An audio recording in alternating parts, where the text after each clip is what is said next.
Bismillahirrahmanirrahim. Assalamualaikum warahmatullahi wabarakatuh. Bapak-bapak, ibu-ibu, mas-mas, mbak-mbak, khususnya adik-adikku sekalian yang dirahmati Allah dimanapun Anda berada. Kembali di IIP Channel bersama saya, IIP Wijayanto.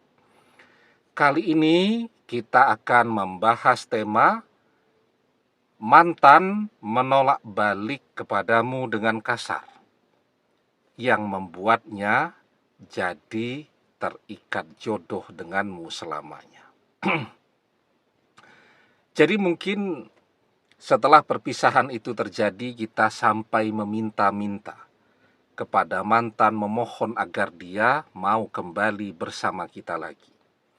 Dan mantan menolaknya dengan keras, menolaknya dengan kasar, ya.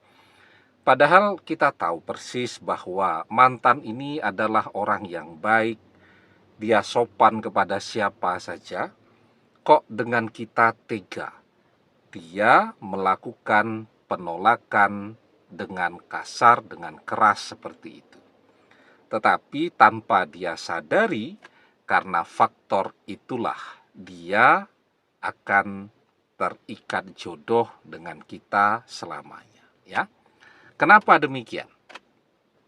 Yang pertama, mantan kadang-kadang ya yang terjadi itu memaksa berpisah.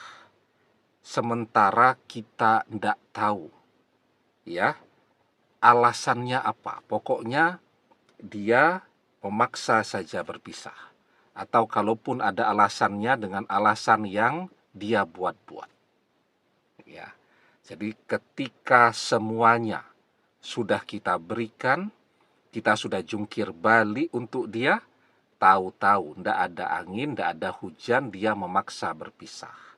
Dan setelah itu pun, karena kita masih mencintainya, kita terlanjur meletakkan harapan yang amat sangat besar kepada dia untuk bisa bersama hingga tua. Kita memohon-mohon untuk bisa kembali. Apa yang dia lakukan, menolak dengan keras, menolak dengan kasar. Maka ketika mantan melakukan yang demikian, artinya kan mantan sudah 2 kali zolim kepada kita, ya. Kezoliman pertama ketika dia memaksa berpisah, sementara menurut kita tidak ada yang kurang dari apa yang sudah kita lakukan. Ya, semuanya berjalan baik-baik saja dan sesuai dengan apa yang selama ini dia inginkan. Tahu-tahu saja maksa berpisah. Ya. Kezoliman yang kedua ketika dia menolak kita dengan kasar, ya. Ada kan orang mau ketemu dengan mantannya, berkunjung ke rumah mantannya, sudah bawa oleh-oleh segala macam, tahu-tahu begitu mantannya membuka pintu, melihat ada kita di situ, dia banting pintunya. Ya, kan kalau cuman mendengar suara pintu dibanting itu biasa saja. Tetapi kan sakitnya luar biasa di sini. Kita sudah menempuh perjalanan yang jauh ya. Mbok yo seperti tamu-tamu lainnya, sekurang-kurangnya dipersilahkan duduk di teras ya, disuguhi teh hangat dan seterusnya. Ini enggak, pintunya dia banting. Nah, ketika mantan melakukan yang demikian, apa yang otomatis terbersit di dalam benak kita? Ih, sombong banget, ih kasar banget. Ya. Dan itulah yang kemudian akan membuat doa-doa kita, bahkan kutukan-kutukan kita untuk dia akan terjadi.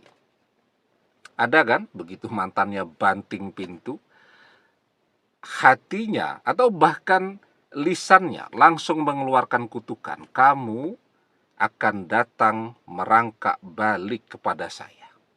Nah, jadi orang yang terzolimi, apapun yang dia katakan itu akan terjadi. Ya, apapun yang dia katakan itu akan terwujud. Dakwatul mazlumi mustajabah, wa in kana fajiran fafujuruhu ala nafsi. Doa orang yang terzolimi itu adalah doa yang mustajab. Meski yang berdoa itu adalah orang yang fajir. Orang yang fajir itu adalah orang yang malas ibadahnya, banyak dosanya, gemar maksiatnya, ya. Karena kefajiran yang dia lakukan itu kan dosanya di hari kiamat, tetapi di dunia ketika dia terzolimi, maka apapun yang menjadi doanya itu akan terjadi. Doa yang baik ataupun doa yang buruk sekalipun. Karena memang orang yang terzolimi itu mendapatkan keistimewaan untuk berdoa apa saja, untuk mengatakan apa saja tentang orang yang sudah menzoliminya. La yuhibbullahul jahra bisu'i minal qawli illa man zulima wa kanallahu sami'an alima.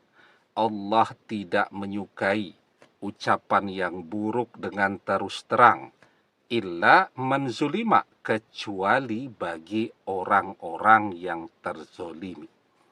Nah, jadi karena mantan kasar itu secara otomatis membuat apapun ya yang kita katakan tentang dia akan kejadian.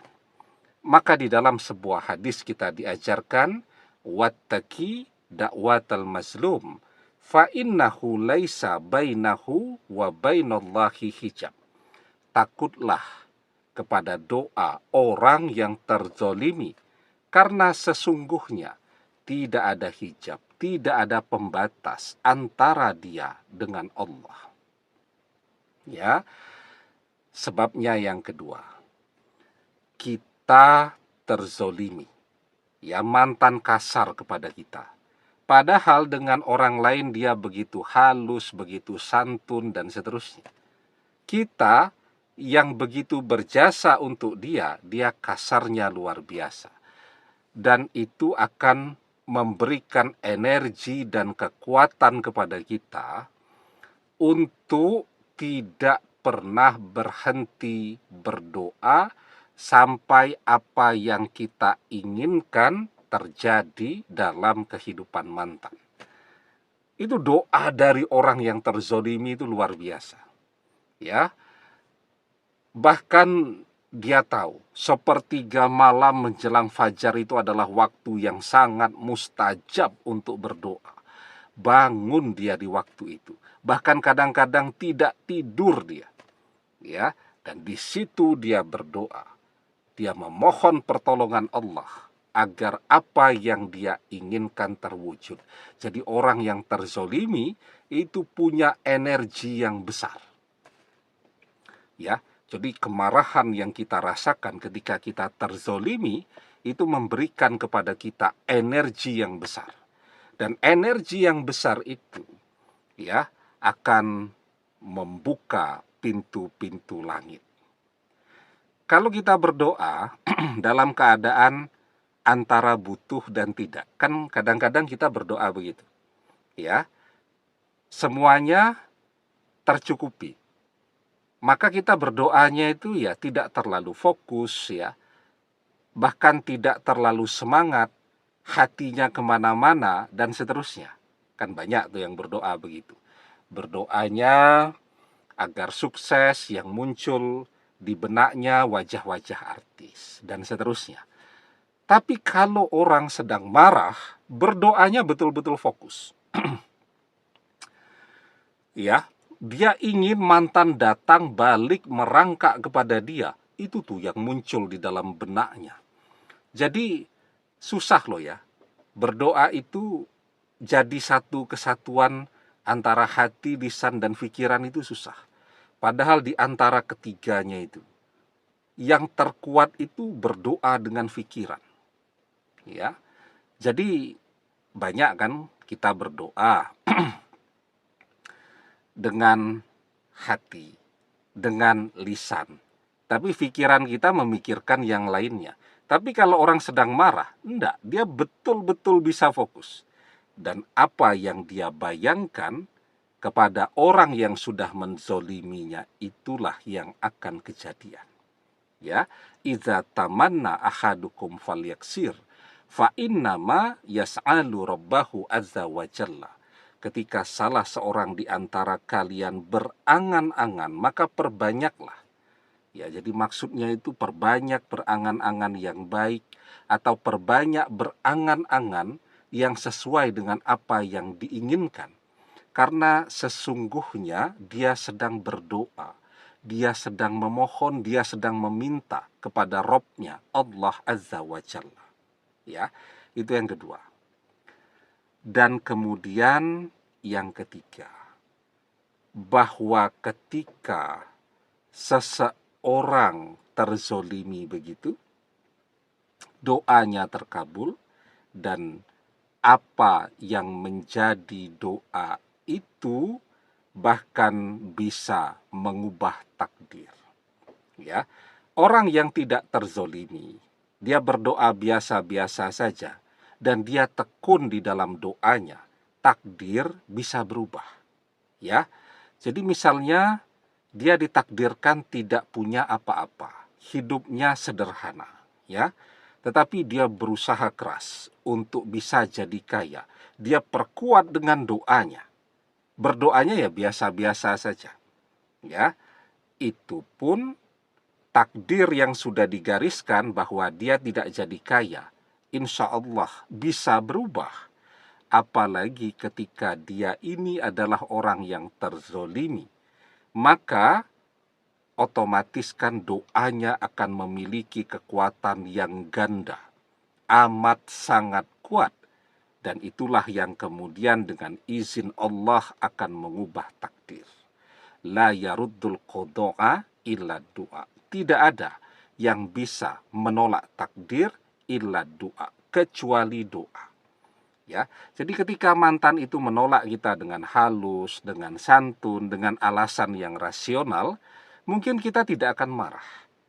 Ya, kita tidak lagi berharap dan kita akan belajar untuk melupakan dia. Tetapi ketika mantan itu menolak dengan kasar, itu yang kemudian membuat kita tidak pernah berhenti untuk berdoa sampai dia balik menjadi jodoh kita. Bisa jadi memang perpisahan itu adalah pertanda bahwa mantan dan kita tidak berjodoh. Kita minta dia balik, dia menolak dengan santun, kita bisa menerima itu. Ya, tetapi ketika dia menolak dengan kasar, kita tidak bisa menerima itu. Kita tidak berhenti berdoa. Maka karena mantan menolak dengan kasar, itulah yang menyebabkan dia yang seharusnya tidak berjodoh dengan kita, karena kita berdoa dan Allah ubah takdir itu jadi berjodoh dengan kita. Demikian, semoga bermanfaat. Wallahu a'lam bissawab, billahi taufik wal hidayah. Assalamualaikum warahmatullahi wabarakatuh.